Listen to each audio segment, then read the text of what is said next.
This is the Fixer Punk podcast. I'm Grayson Peltier.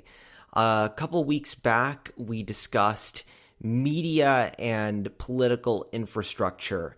I got a lot into sort of the local nuts and bolts and the organizing aspect of political infrastructure and some of the deficiencies that I see on the left as compared to what I saw in my experience working on the conservative side. And today I actually wanted to get into the media side of things a little bit more in depth and just the extent of what is going on with conservative media and how they're blending with Christian media and the incredible ways that conservative organizations and systems get their voice to be amplified at 2, 3, 4, 5, 6, 7 times what their actual support is, and the ways that they're it seems to me like they're funneling money and they're finding ways to keep ventures going that would not necessarily be supportable, which is something that I don't see on the left. I was recently listening to Brett Payne, formerly from Street Fight Radio. He has his own podcast now called Relatively Unknown. And he was talking with Nick from Means TV, which is a leftist or progressive streaming service. And they're talking about how they think that the issue of the left not having strong media infrastructure is somewhat overblown. And unfortunately, I have to disagree with them a little bit. I agree that there are a lot of great creators out there like Means TV and their Means Morning News, what was happening with Street Fight Radio, and now the solo projects of both Brian Quinby and Brett Payne. Both are great. But in terms of like the nuts and bolts of media infrastructure, the conservative side is light years ahead. And I can say that from experience, from working on the conservative side. And it's getting even worse. What I'm noticing now more than ever is that conservative talk radio has always been a massive stronghold. You've always had, you turn on the AM dial of your radio in your car, and you're mostly getting conservative content, conservative talk radio, political content. There's almost never a left-wing talk radio station out there. And that's been that way for a long while. But now, ever since Fox News has risen up, and then especially after Trump's election, when you start to see these off-spin networks, these other conservative TV networks like the OAN, NewsMax, Real America's Voice, all of those networks, now what they're doing, and this is also happening hand in hand with Christian television, which is really interesting because generally when you're talking about political advocacy and political content, you have to really separate things that have a campaign purpose or a change in public policy type purpose. You have to separate the money that you're using from one entity to the other. So really, you can't take money that is going for your research or educational side of your work and use that for political advocacy. However, they've found a little way around that. And that seems to be with Christian churches and their media arms that are now buying airtime from conservative right-wing networks. Like I never saw television commercials for Greg Laurie's Harvest. I rarely saw stuff on TV for a lot of different Christian ministries that are now somehow active, and they're buying half-hour airtime and also like 30-second TV spots within conservative TV networks like Newsmax, Fox News, Fox Business. So they're taking 501c3 money and they're using it for media buys, and that is helping to prop up some of these conservative networks, which is something that this is maybe started in the last year or two. And because my family is somewhat involved in the television advertising business, I keep a pretty close eye on this stuff. And this is the first time I'm seeing this. And of course, there isn't even like if I tomorrow woke up with $1 million, I wanted to buy advertising on leftist or progressive TV networks. I have like one choice, and that's MSNBC. And then you'd have to go digital streaming, OTT, like Means TV, which doesn't even take ads because it's a subscription based service. And there is definitely, if you go into like the over-the-air television landscape in a lot of cities right now, you're going to see a huge number of these conservative networks popping up along with Christian networks that are buying up a lot of local independent TV stations, which is further hurting the whole media consolidation situation. This was happening for years with radio, with the CSNs and the EMFs of the world, but EMF is K-Love and Air One, which that's not even harmful content. It's something that the people in my family and even I will occasionally listen to. But what is happening now is on the TV front, you are seeing sub channels, which those .1, .2, .3 channels where if you're watching TV over the air using rabbit ears, using some kind of antenna, you can now get more channels that are sub channels of an existing station.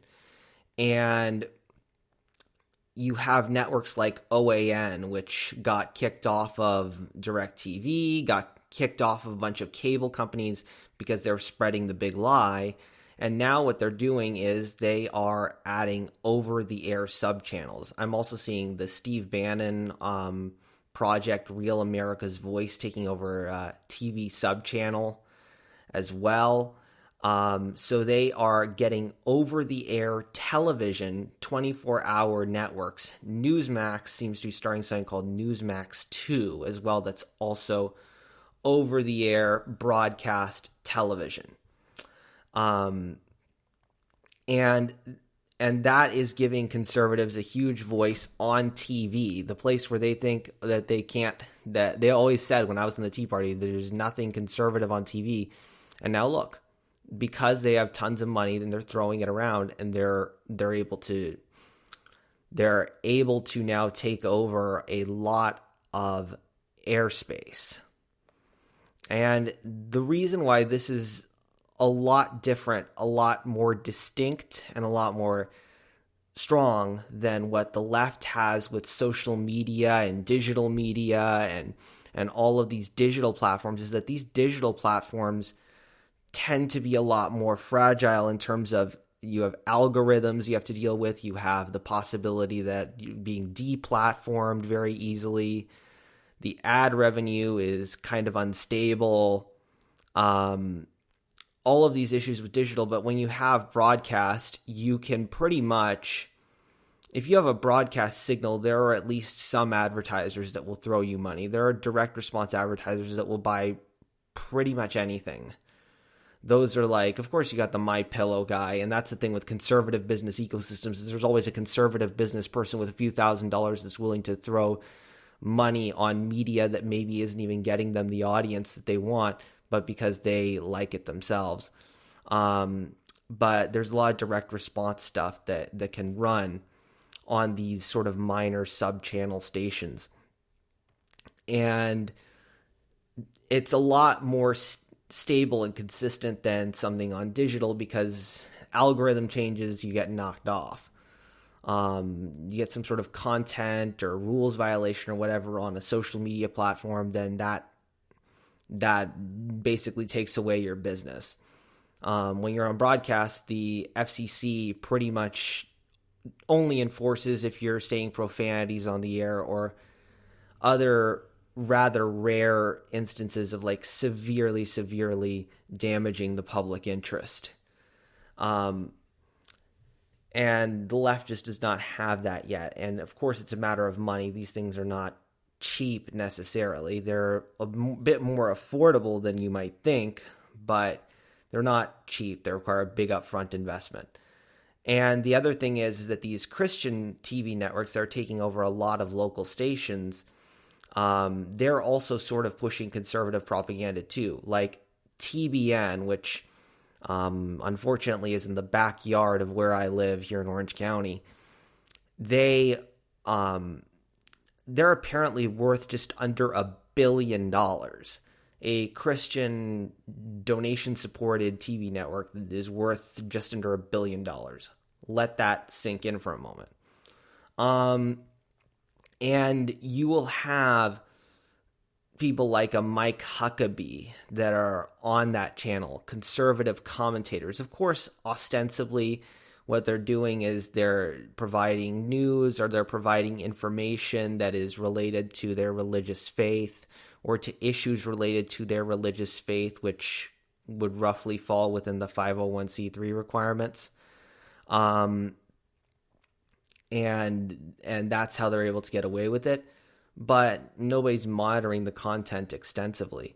So you'll have sort of the same thing that happens with like Christian radio, where they're almost implicitly or explicitly endorsing candidates. Like I had there was a Christian radio group that still exists, CSN International, and around the time of the 2016 election, one of the founders of the network went on his show and he said, well, if you're not voting for Trump, then your salvation is in question. And that obviously didn't get caught by anybody that I'm aware of. But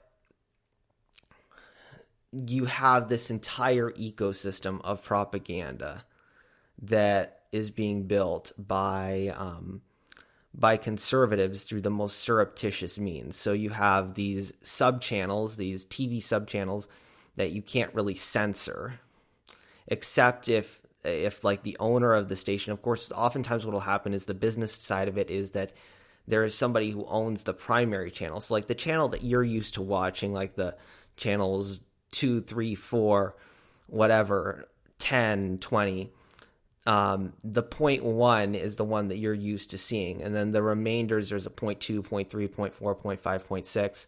Those are all the sub-channels. So there is a sub-channel lease that is done with these operators, or there's an affiliation agreement where they share revenue. And the person, of course, the station leasing that sub-channel has the right to kick somebody off the sub-channel if they don't like them and their contract's expired. They have the right to make their contracts. But oftentimes people who own the actual FCC license and the tower are people that are friendly to these conservative causes, so they're going to keep them on there. As opposed to a social media platform, you never know what's going to happen, especially if you're relying on TikTok, which a lot of progressive causes seem to have really, really gone well on TikTok when they haven't gone well anywhere else.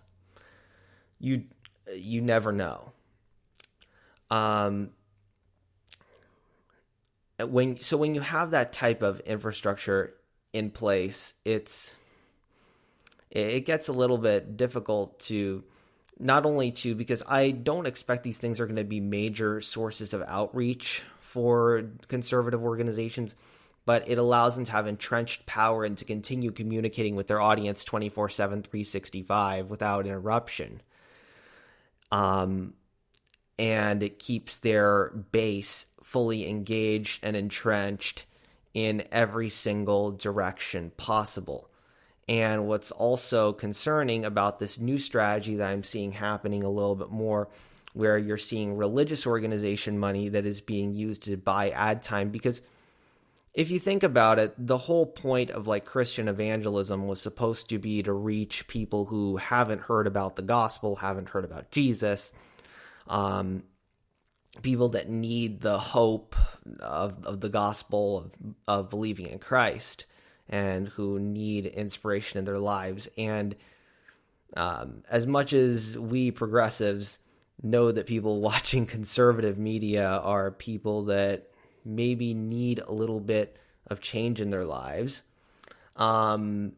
that's not necessarily what the intention, I don't think, or what to the conservative evangelical church, that's already their base. It's already the people somebody who's watching Fox Business or NewsMax or one of these, especially further down right-wing channels, there's like a 90-something% chance that they're already fully engaged in the Christian faith.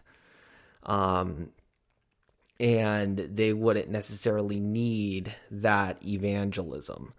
But you see the Greg Lourys of the world, the Tony Evanses of the world spending money on these stations, and they're taking money that's coming from people's tax-exempt donations, people who are maybe just in it for the religious reasons, just giving to their church or these mega church organizations or para-church organizations for religious purposes, and boom, their money is funding conservative media. So that gives them even yet another revenue stream. So then what really does the left do from here? Well, I think it's very important to keep in mind the overall media landscape and try to, there are probably people out there who are in the broadcast ownership space who support progressive ideals. In fact, I'm certain there are those people out there. There's a growth in minority-owned media, and their advertisers are looking to support minority-owned media as well, which is a very positive development. And those are things that should be supported, really. It needs to be supported, and if there's a large Democratic donor out there, maybe consider getting into some sort of media ownership business. I heard of a group that's trying to do this in the Latino community in Miami and in other parts of Florida, and hooray for them. Good work there, because they're starting to move in with conservative ideas into the Latino community. So as we see those efforts come up, support them, and think about ways to connect with your audience as a progressive outside of the algorithm of a social media platform. And I know it's hard. I'm struggling with it myself. But think about if TikTok, Instagram, Facebook, Twitter deplatforms my progressive content or deplatforms progressive content in general. How do you get that information out there? How do you stay engaged, and how do you get your news and your information if those things go down? Of course, like having your own website, podcasts, stuff like that's a little more reliable, but you definitely want to just think about how are you going to continue to engage if the social media platforms stop delivering. And if you are a large donor, don't just put all of your baskets into digital. Think about broadcast, and especially in ethnic minority communities, definitely still think about broadcast. And know that the conservative side is going to be there. They are moving in, they're throwing money, and stuff is happening. And we have to know what to do to engage if something goes wrong, because they're planning for it. They've planned for it. They've said ridiculous things that have led to a violent insurrection, and of course they're going to get deplatformed because of it. And it's right that happens, because you can't go around and incite violence and incite an insurrection and say racist stuff and just get away with it. But the left is going to get picked on for way, way less than that. And be ready for it. One thing, selfishly, you can subscribe to this podcast. You can fill out the email sign-up form on the website on any of the episode pages of the Fixer Punk podcast. Email is a bit more of a direct way of getting a hold of people. So email lists are always pretty good. If you go back to the old political infrastructure episode, I talked about more of like in-person personal community engagement. And if you have local community-owned media, minority-owned stations, local LPFM stations, like Street Fight Radio was on a LPFM station out in Columbus, Ohio called WCRS. And I definitely have my opinions on the management of LPFM and progressive talk radio networks that come from my time on the conservative side. I'm not going to share all of those. If you happen to be in that space, if you happen to be in the media space or the media business and you're progressive and you want to explore the possibility of creating more networks around that, reach out to me. I do have a consulting practice and I have some experience around media and advertising. The website is offspeedsolutions.com, OFFSPEED solutions.com. So if by the luck of the draw, you happen to be one of those people who is interested in this space, definitely do reach out to me and I'd love to have a conversation with you. Otherwise, if you have anything you want me to cover on a future episode, any topics of discussion, any questions, concerns, whatever, email Grayson, Greyson, at offspeedsolutions.com. Use the contact form on fixerpunk.com or on any of the social media. TikTok, Instagram are at fixerpunk, FIXERPUNK, and Twitter is at Grayson Nation. Thank you so much for taking the time to listen today, and I hope that you'll join me again for the next episode.